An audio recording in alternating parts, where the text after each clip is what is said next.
Okay, this is video 2. My other video turned off on me for some stupid reason. I don't know why. I'm getting ready to install the piston. The bore turned nice and green. So I'm going to put just a little bit of oil right there. I'll make sure this wrist pin gets oil.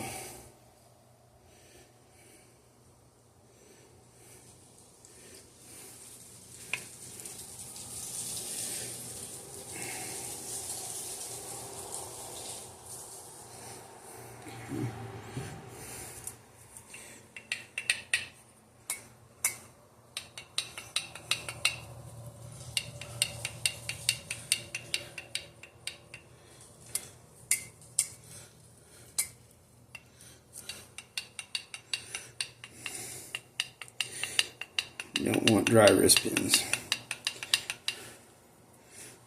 Start up.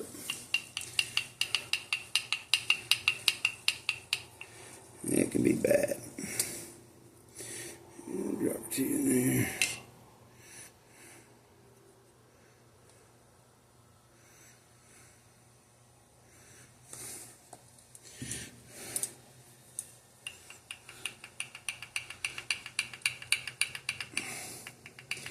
And the engine will be pre-lubed.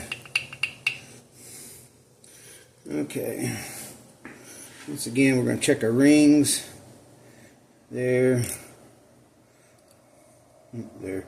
Okay, now we're going to put just a little bit of oil on the skirts. A little bit over here.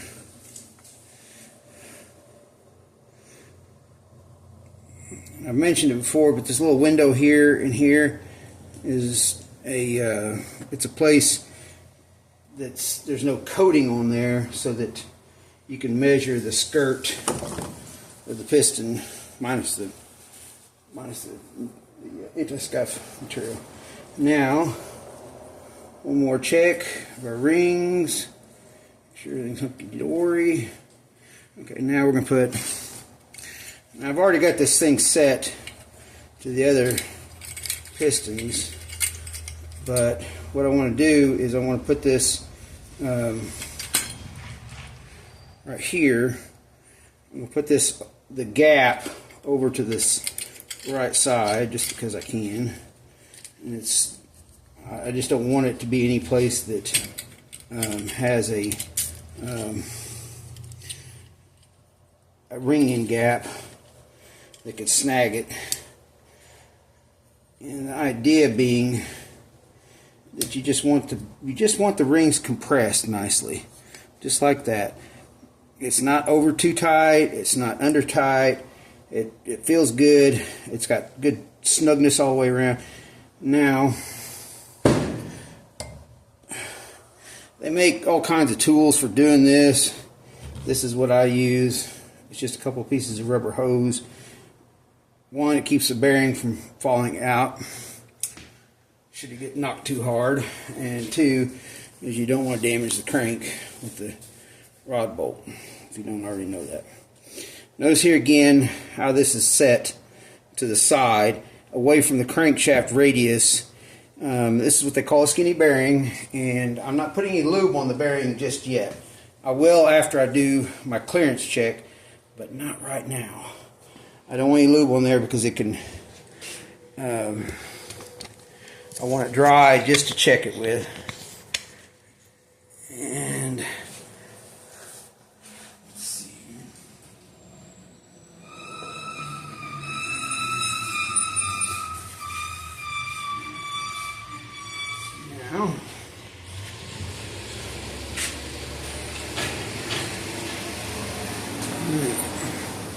Now I've already rotated the crankshaft where I want it to be. And we're going to set that right there just like that. Dot going forward towards the front of the motor engine. Now, they make all kinds of tools for doing this, for installing them. Everybody's got their favorite. I'm just checking to make sure that that ring that thing is, the compressor is all the way flush all the way around, and this is really pretty easy. I've got a nice view down here to the side of the crankshaft. So here we go.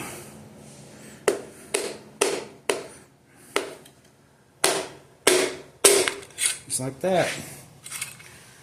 Nothing to it.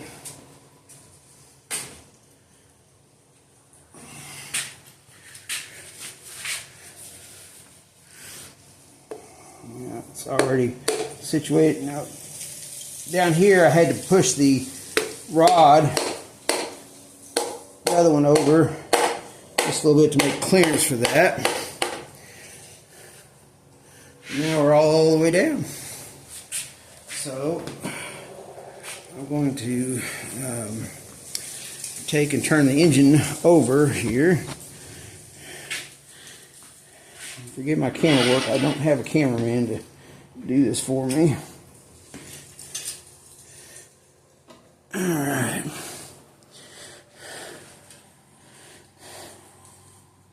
I've already got my oil pump stud. If you're planning on building an engine and you're going to install new studs for your main caps, I had this block line honed because these studs distort the caps and the main shaft bore differently than bolts do. But if you're going to do it, I would suggest going ahead and getting a stud for this, and tell your machinist, because he's going to ask, or a good machinist will ask, like mine did, what are you planning on doing as far as you running a bolt or a stud right there. So, because even this distorts the cap slightly differently. Now, I think I may want to rotate that just a little bit more to the other way. Let's see.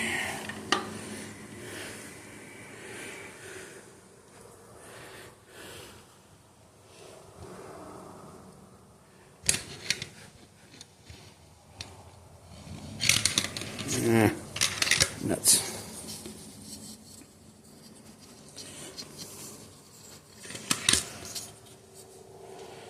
Okay. All right. Now, over.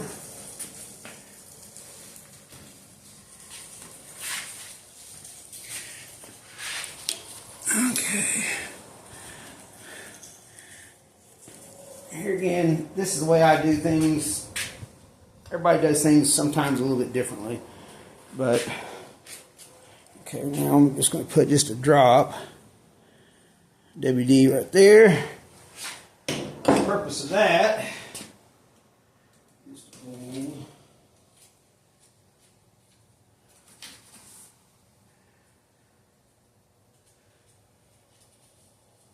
a plastic gauge.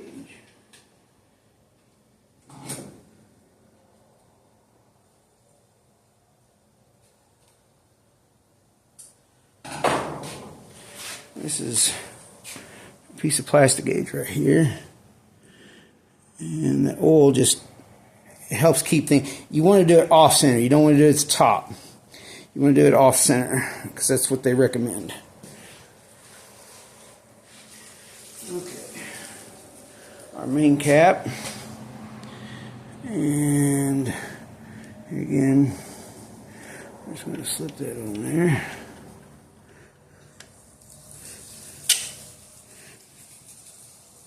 Okay. Put grease.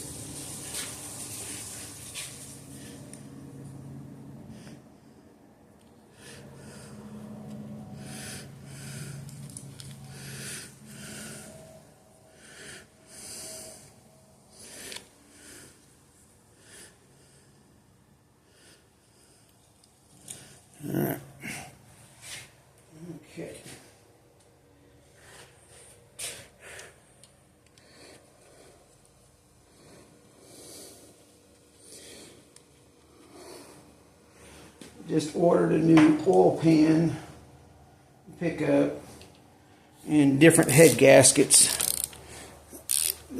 Ordered head gaskets that have a copper wire in them instead of the normal Velcro. I mean, they're Velcro head gaskets, but they have a copper wire instead of the steel wire like you use for cast iron heads, because they don't dig into the aluminum.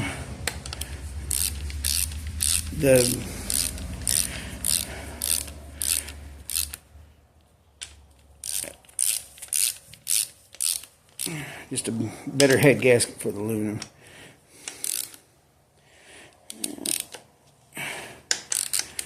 Okay, I've got that tight now. I'm just going to back it off just a little bit. Torque wrench.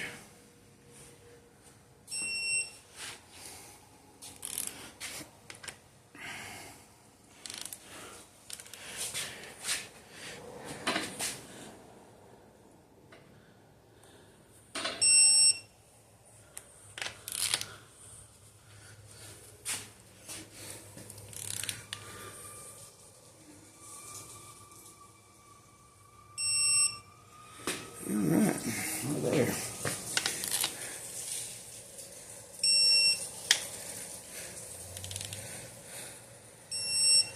Okay.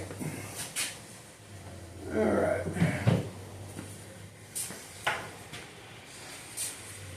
Now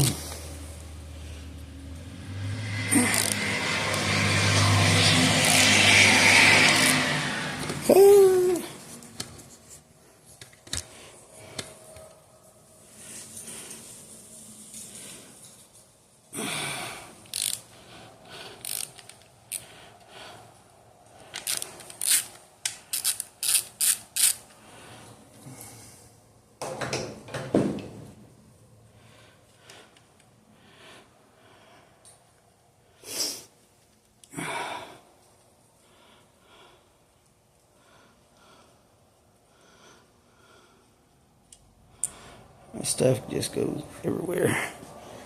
Now is the real trick. Is getting that cap back off without distorting it, without doing anything. Without tripping over things that are in the garage too. I do all my own stunts.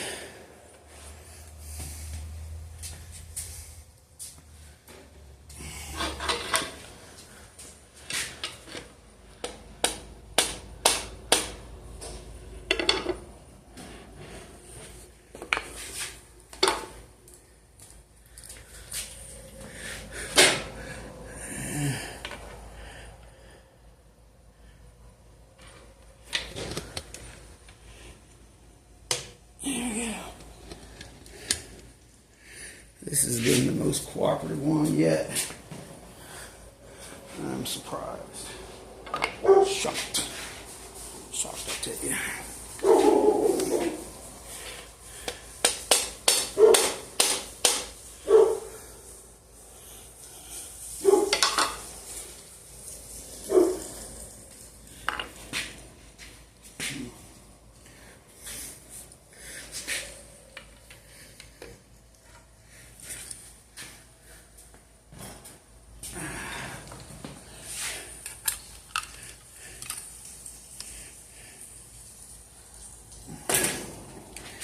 And this thing is going to crawl off there like a nut thing. Alright. The idea being that you don't want to turn the crank, you don't want to disturb that plastic gauge. So now we need to see where we're at. And it looks like, wow, looks like we're right at 1500s. Almost, I'm going to say between 1500s and 1000s, but I'm going to say it was closer to 1500s. So that's nice and tight. That's good. So I need to record that. So, record that real quick. That's really good. Really, really good.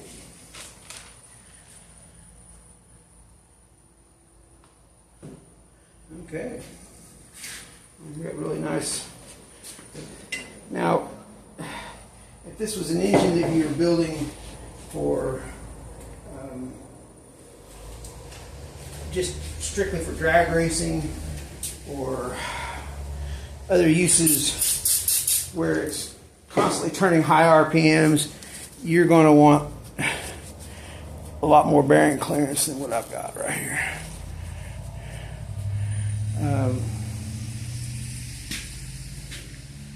Street engines and drag racing engines are two different things. Now granted, there are some engines out there, and don't flame me for saying that, but typically if you want the least amount of turning resistance, then you typically run a lot looser tolerances than you would for an engine that's just going on the street and, you know, a fun engine. That's what this is. It's a fun engine. So now what I'm going to do is I'm going to slip that down just a little bit. I'm going to put just a little bit of the assembly lube.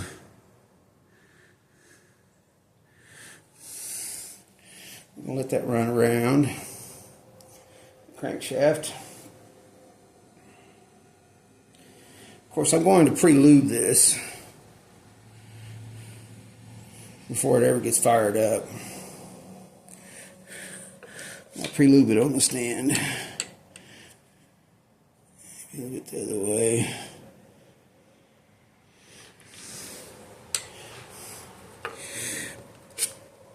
Okay. And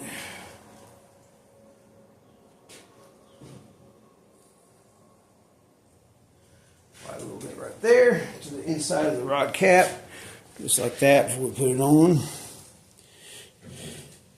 Here again, that goes that way. I don't know if you noticed this or not, but the rod caps, or the rods, are stamped differently from the holes that they're actually in. Machinist, when he started pressing these on,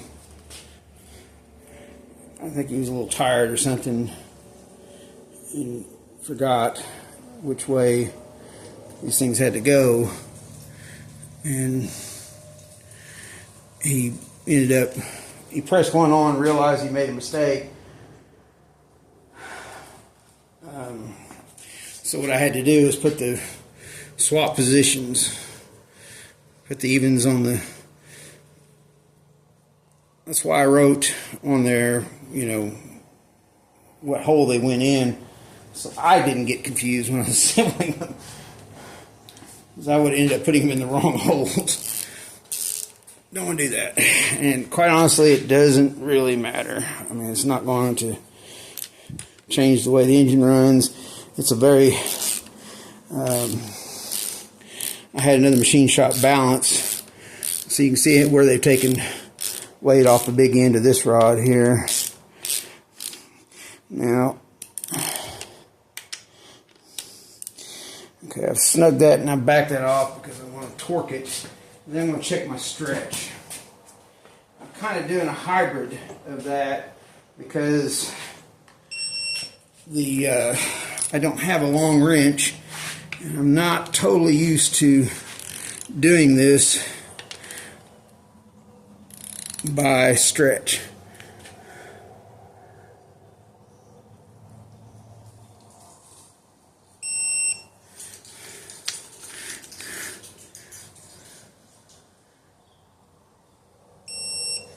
If they had told me that I needed a 4-foot box end wrench, I would have bought it.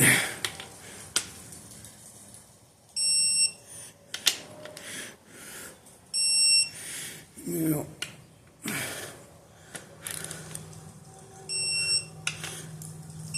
I've already checked the stretch on all these others. Oh, dadgummit. Except that now I get to do this twice,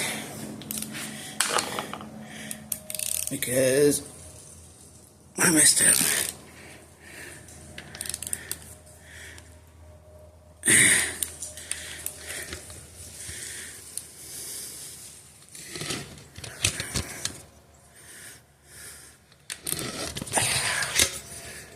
Sorry, YouTube.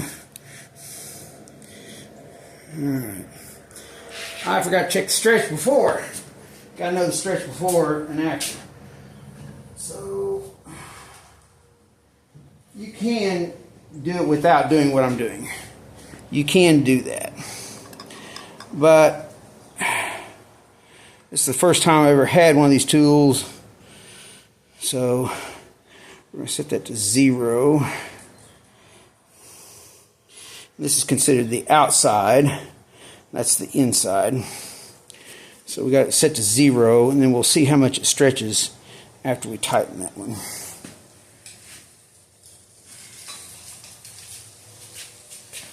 So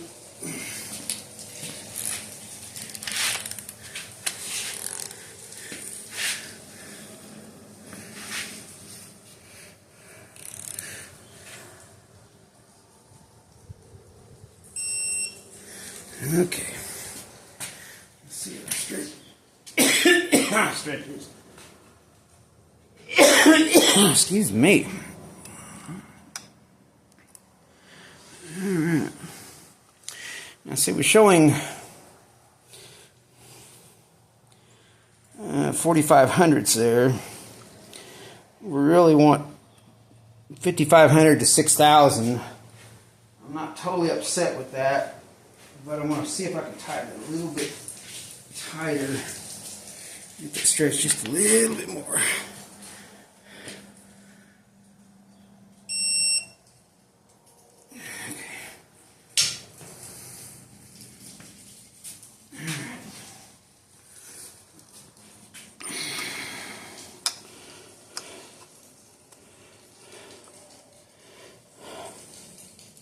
$5,000s.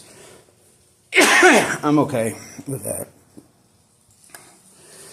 They tell you 55 foot-pounds, or between 5,500 and 6,000s of stretch. Oh, set that tool down a little way too soon. Okay. All right, now.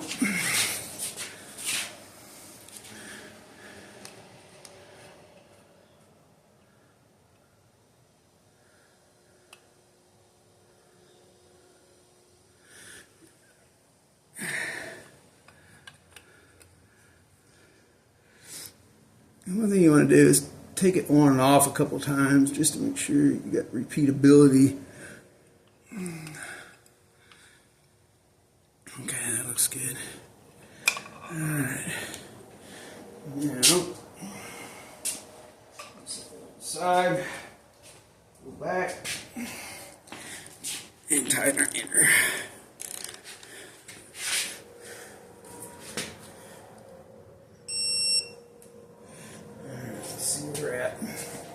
Stretch.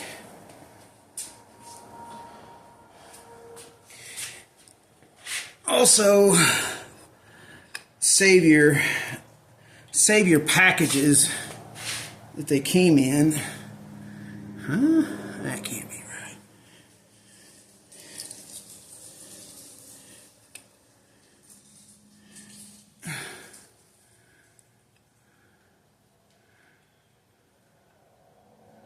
There's no way.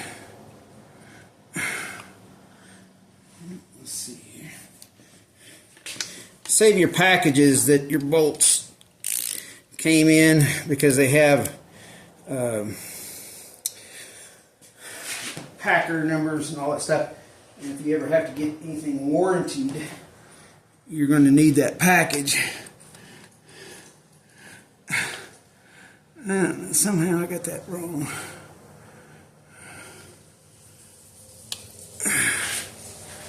Huh.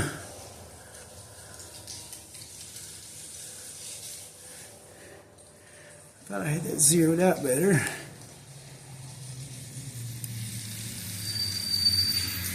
I even checked it.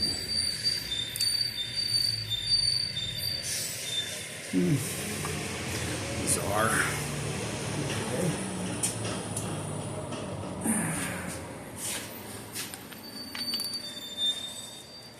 Things like this are going to happen. You get upset and get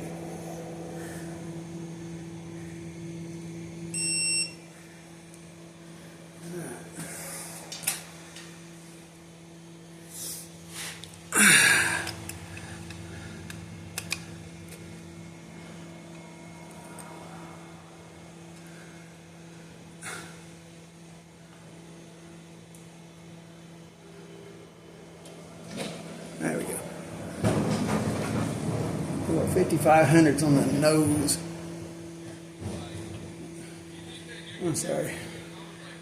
Just almost 5 thousandths on the nose. Hang on. Let's see if we can get it to at least 5.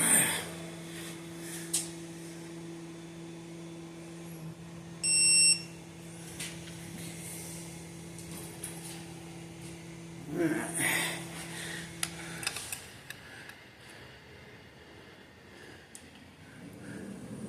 Oh yeah, 5 thousandths on the nose. We're good. Okay.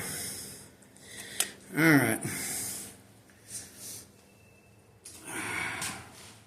So that's what we're going to record is 5 thousandths and 5 thousandths on stretch number 7.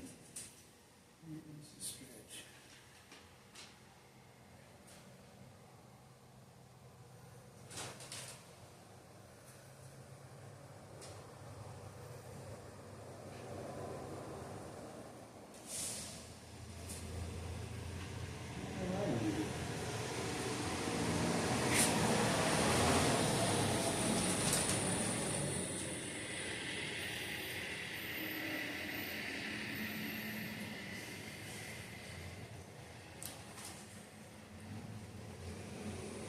Oh, it's on another sheet. 0.005. There's a sheet that you can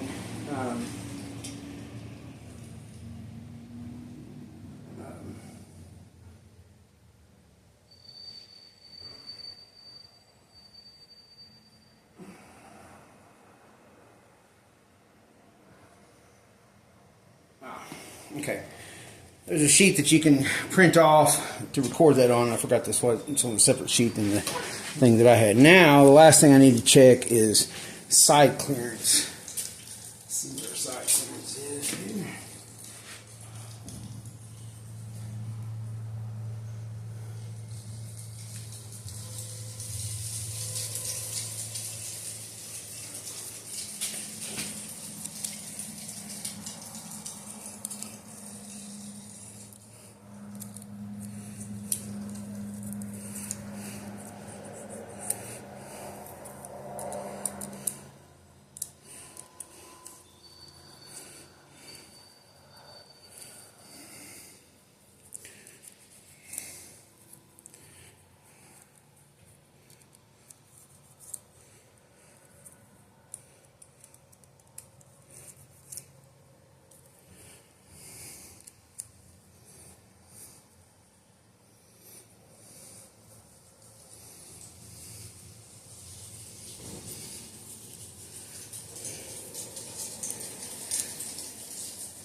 Okay, so now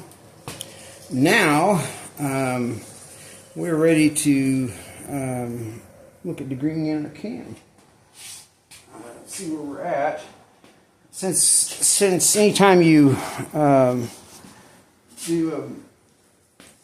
the line bore rehoned like we did on this, there's always a chance that the cam timing is now going to be slightly different, because now in order to do that they have to cut a little bit from both top and bottom, and what it does, it tends to move the crankshaft up just ever so slightly in the bore.